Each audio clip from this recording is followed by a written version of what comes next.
All right, everyone, buckle up because we're about to take a deep dive into a story that'll make you think twice about swiping right. That's right, because we're unraveling a tale of online dating gone wrong, but with a twist. We've got mistaken identities, a detective, and a healthy dose of social commentary, all packed into one wild ride. And the best part, we're getting the inside scoop straight from the source. There is no Ethan, a memoir by sociologist Anna Akbari. Which is what makes this deep dive so fascinating.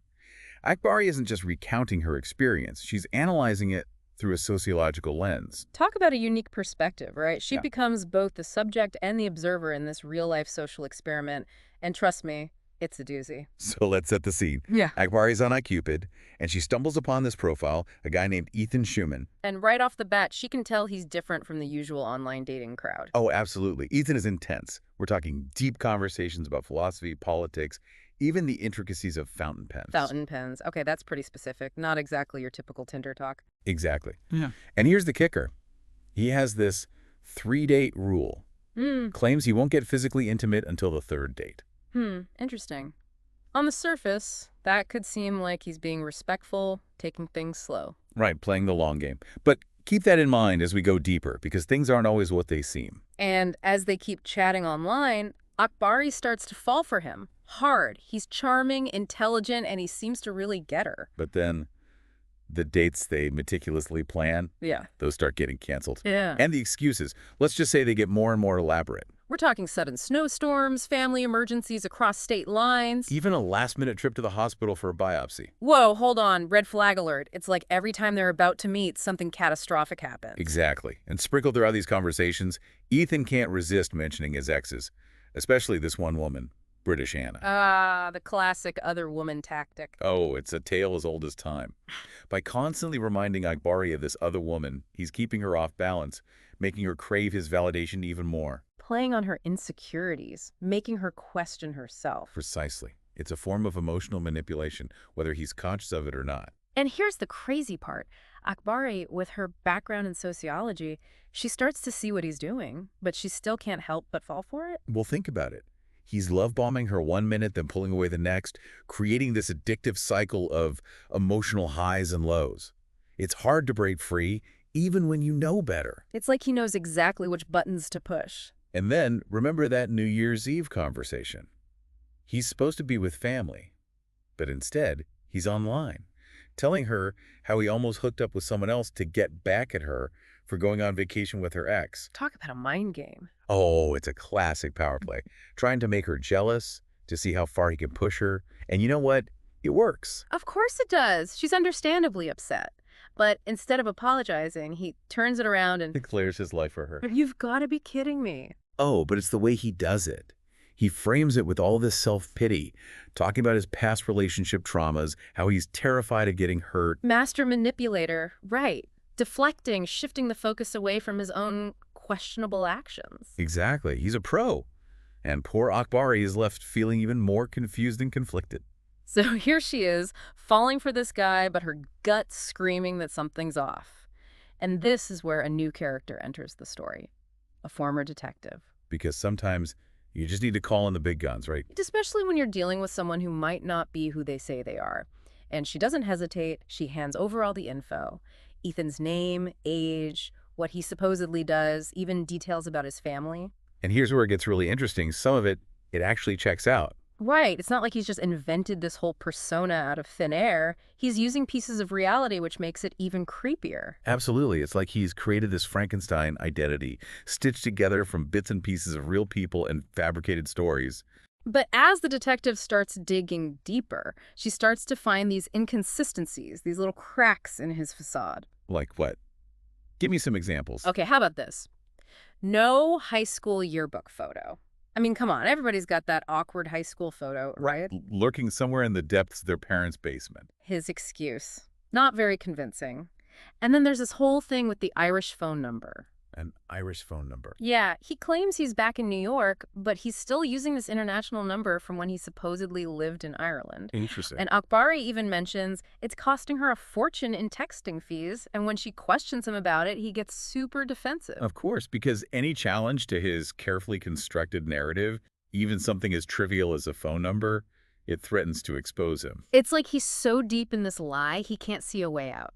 And remember, British Anna, the ex, well, she's still a big presence in their online relationship. Ah, yes, the infamous British Hannah, a phantom rival, a figment of his imagination, designed to keep Akbari on edge. Exactly. He's constantly mentioning her, almost like he's trying to make Akbari jealous. It's classic triangulation. Textbook manipulation.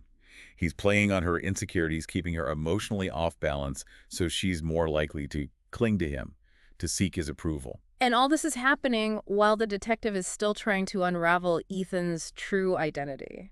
So it's like Akbari's living in these two worlds, right? Yeah. In one, she's caught in this whirlwind of online romance, completely enamored by this mysterious Ethan. And in the other, she's facing the very real possibility that he's not who he claims to be. It's enough to make anyone's head spin. Talk about an emotional roller coaster. She's exhausted, questioning her own sanity. Pouring her heart out to this guy who might not even exist. It's heartbreaking. And after weeks of canceled dates and vague excuses, Ethan finally agrees to meet. This is it, the moment of truth. For coffee at this place called Galaxy Cafe. You can practically feel the tension building. Mhm. Will this be the moment she finally comes face to face with the man of her digital dreams? Well, Ethan stands her up. Again. Are you serious? Yeah. And this time, he ghosts her completely. No explanation, no apology, nothing. So cold. Calculated even. It's like he just vanishes into thin air. And just when you think this story can't get any weirder, Akbari includes this whole chapter titled British Anna. Oh, this is where it gets really good. Right.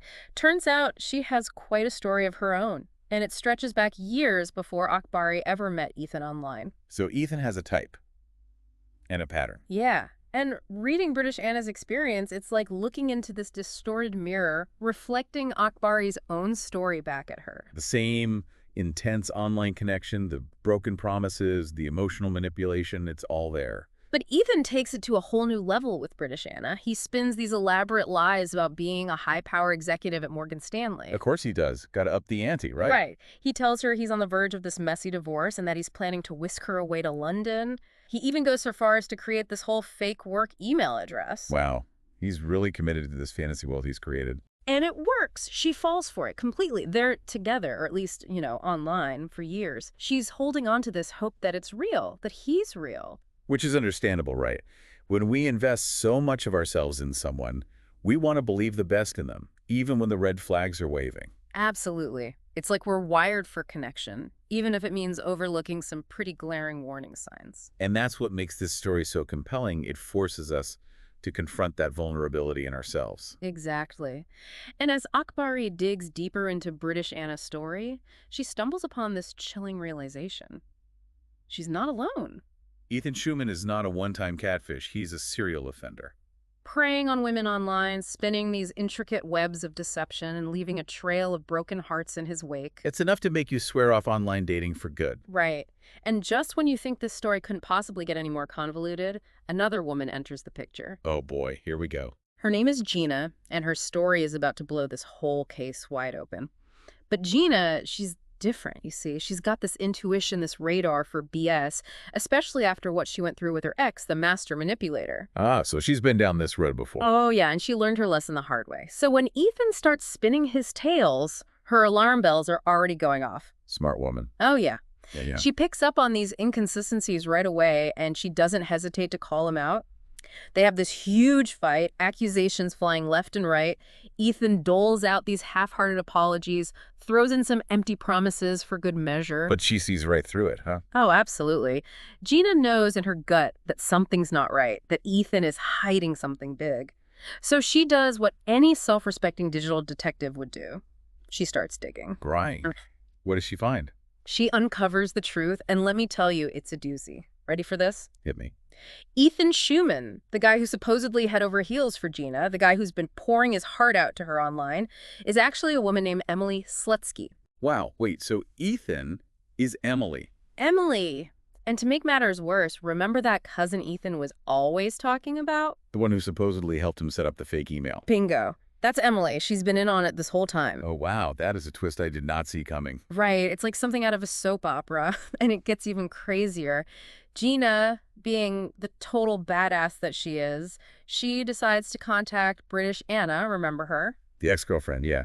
They team up, track down Akbari, and suddenly you have these three women from completely different worlds, all brought together by this one twisted online relationship. Talk about a support group no one wants to be a part of. It's wild, right? They've all been played by the same person, but here's the real kicker. When Emily is confronted, she shows zero remorse. Of course not. Classic narcissist, right? Exactly. She tries to justify her actions, saying she was just trying to escape her own reality, that she never meant to hurt anyone. But the damage is done, right? I mean, you can't just toy with people's emotions like that and expect there to be no consequences. Exactly. And here's the truly disturbing part. Akbari discovers that Emily's been creating fake identities online since she was a teenager. Wow. It's like this is ingrained in her, a compulsion almost. Right. And when she's finally caught, she doubles down, tries to gaslight these women, makes them question their own memories. It's classic abuser tactics. Isolate, manipulate, control. It's a textbook case, unfortunately. Absolutely. But these women, they're stronger than that. They fight back. They reach out to Emily's family, her friends, even her school, trying to expose her, to protect others from getting hurt. They even managed to find the real Ethan, whose picture she'd been using all along. Can you imagine being that guy? Talk about collateral damage. Right. It just goes to show the dark side of the internet, how easy it is for people to hide behind these carefully crafted personas to deceive and manipulate others. Absolutely. And the impact it can have, not just on the victims, but on their families, their friends, it's far-reaching. And that's really what makes this story so compelling. It forces us to take a hard look at our own online behavior, to think about the masks we wear, the versions of ourselves we present to the world, and to remember that behind those profiles, those carefully curated images, there are real people with real feelings. It's a cautionary tale, for Yeah. sure, but it's also a story about resilience, about the power of human connection, even in the face of betrayal and deception. Exactly. So there you have it, folks, and a story that'll make you think twice about that next swipe right. A reminder to trust your gut, and a testament to the enduring power of human resilience. Couldn't have said it better myself.